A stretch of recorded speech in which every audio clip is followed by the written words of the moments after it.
जैसे किशनगढ़ की राजकुमारी चारुमती, ऐसा कहते हैं कि बाद दिवाली के आसपास का समय था, राजकुमारी चारुमती अपने महल में बैठी थी, बाहर आवाज आएगी चित्र खरीद लो, पेंटिंग्स खरीद लो। राजकुमारी चारुमती ने अपनी नौकरानी को भेजा कि देखो बाहर कौन है। बाहर एक बूढ़ी महिला पेंटिंग्स बेच रही थी। उस बूढ़ी महिला को महल के अंदर बुलाया गया, उससे बहुत सुंदर सुंदर पेंटिंग्स खरीदी गई, कुछ हिंदू देवी देवताओं की, कुछ हिंदू राजा रानियों की, जैसे भगवान शिव, भगवान गणेश, भगवान राम, भगवान कृष्ण, कुछ राजाओं के जैसे सांगा, कुंभा, प्रताप, हमीरदेव चौहान, पृथ्वीराज चौहान। उस बूढ़ी महिला की खूब अच्छी खासी बिक्री हुई। उसने कहा राजकुमारी थैंक यू, मैं सुबह से निकली थी, कोई बिक्री नहीं हो रही थी, तूने सारी पेंटिंग ही ले ली। अब मेरे पास एक बड़ी सी पेंटिंग और है, ये तुम ले लो तो मेरा तो बाहर उतरे। राजकुमारी ने कहा दिखाओ वो कौन सी पेंटिंग है। उसने एक बड़ी सी पेंटिंग दिखाई। राजकुमारी ने कहा पर ये कौन? अरे कि तुम इनको नहीं जानती, शहंशाह हिंदुस्तान मुगलिया सल्तनत के बादशाह आलमगीर औरंगजेब खुद है। उसने कहा अच्छा औरंगजेब है कि हाँ दे दे, ये पेंटिंग भी दे दे। सारी पेंटिंग ली, रुपए बताओ कितने, इतने रुपए, ये पकड़ रुपए।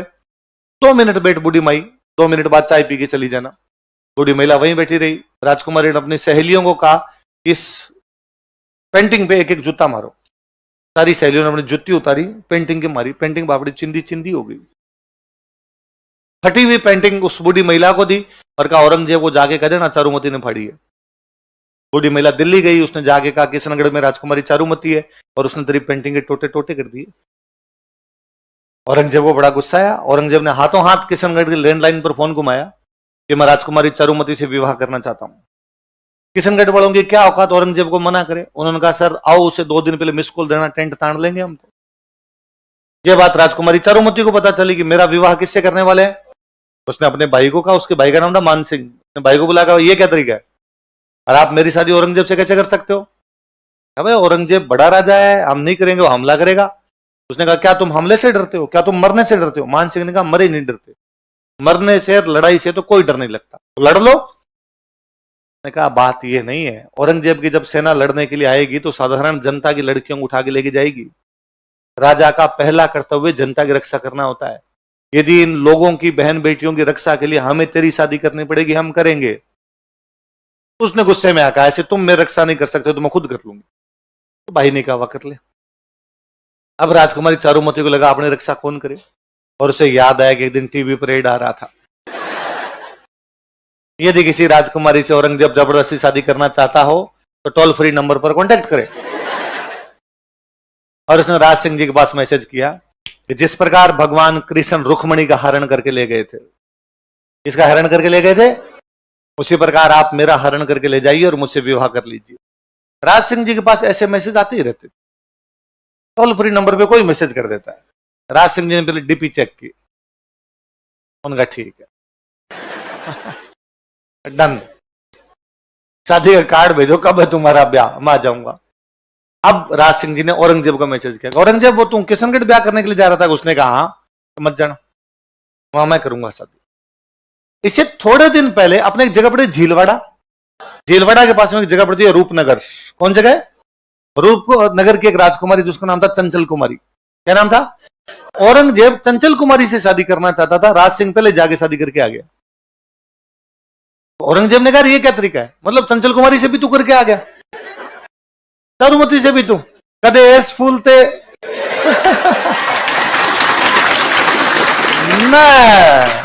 ये नहीं होने दूंगा मैं। तो राज सिंह जी का लड़ाई कर लेंगे, आगे कोई बात नहीं, लड़ाई हो जाएगी। तो औरंगजेब ने कहा सेना लेके आऊंगा, लड़ाई करेंगे, जो जीतेगा उसकी शादी चारुमती से होगी। शादी का दिन नजदीक आया, तो राज सिंह जी ने अपने मंत्री इकट्ठे किए और इकट्ठे करके कहा कि इस समय एक गंभीर संकट है हमारे सामने। मंत्री ने पूछा हाँ साहब बताओ। वह एक अबला नारी हमें पुकार रही है। मंत्री मन ही मन सोचा कि सर आपको आजकल हर तीसरी अबला नहीं लग रही क्या?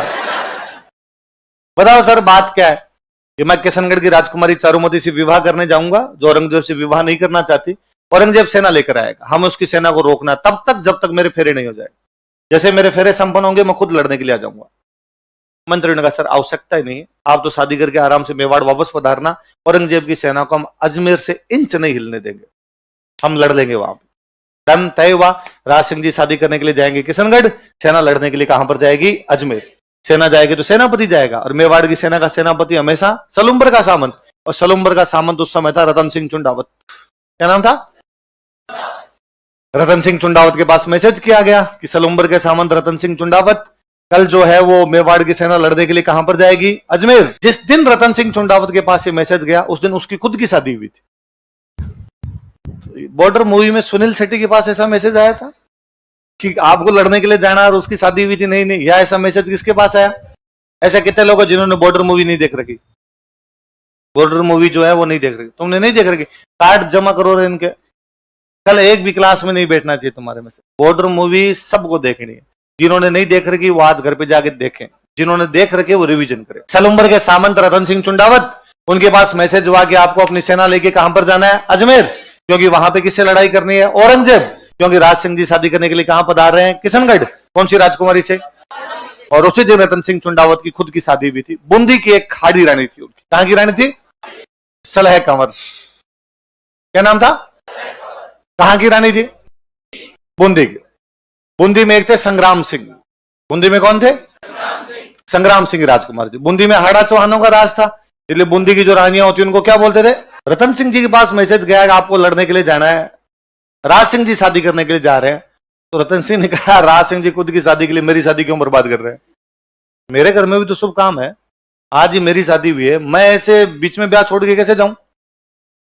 ये बात उनकी रानी को पता चलती है। रानी का नाम क्या है? रानी तो क्या रही होगी, 17-18 साल की लड़की रही होगी। उस समय शादी की उम्र यही थी, 15-16 साल की उम्र में शादी कर दिया करते। और वो राजकुमारी कितनी इंटेलिजेंट और कितनी देशपरायण रही होगी कि उसने रतन सिंह चुंडावत को कहा कि ना, आपको लड़ाई के लिए जाना चाहिए। शादी ब्याह सब अलग, देश के लिए लड़ना सबसे बड़ा काम। कर्तव्य से बढ़कर इस दुनिया में कुछ भी होता, ड्यूटी इज ड्यूटी। ड्यूटी ये कहती है कि मेवाड़ की हरावल में हमेशा सलुम्बर का सामंत जाएगा, और इस समय सलुम्बर के सामंत आप रतन सिंह चुंडावत हो, तो आपको जाना चाहिए।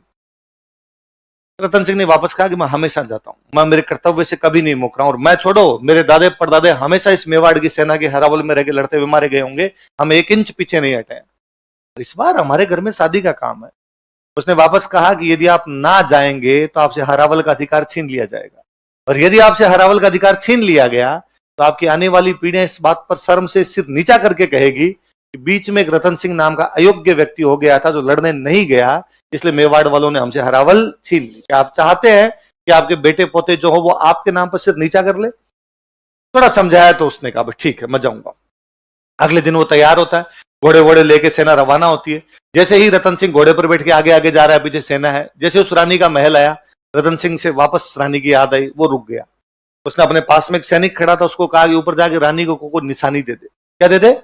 कोई अंगूठी, कोई चूड़ी, कुछ ना कुछ दे देगी तो टाइम पास करेंगे, युद्ध के मैदान में याद आएगी। तो वो सैनिक ऊपर गया और उसने जाके कहा नीचे रतन सिंह जी खड़े रहे, आपकी कोई निशानी मंगा रहे हैं। वो 15-16 साल की लड़की पुनः सोचती है कि जो व्यक्ति जाने में आनाकानी कर रहा है, इस बात की क्या गारंटी है कि वहां पे लड़ पाएगा? यह भी तो हो सकता है कि वहां से बीच में भागकर वापस आ जाए। और आने का कारण क्या रहेगा? मैं कारण रहूंगी कि मेरे कारण वो भाग के आ गया था।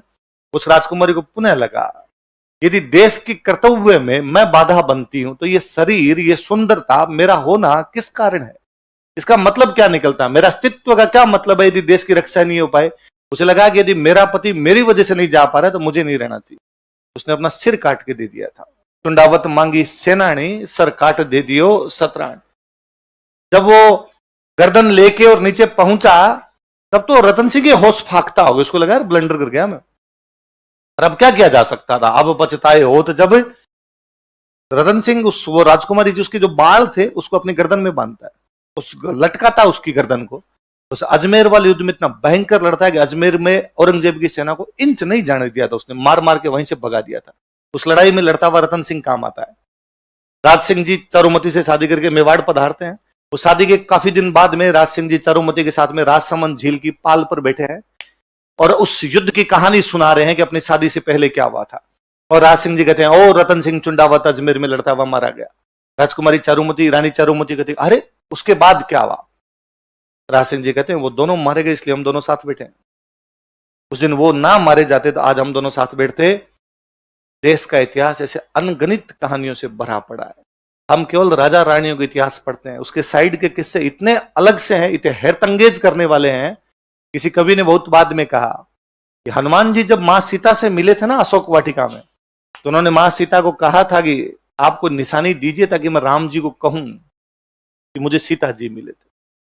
तो सीता जी ने उनको अपना एक आभूषण दिया था, चूड़ामणि। क्या दिया था? चूड़ामणि का आभूषण होता है, वो निकाल के दिया था। कोई कवि कहता है कि सतरी सेनानी चाही समर सलुम्बर धीस।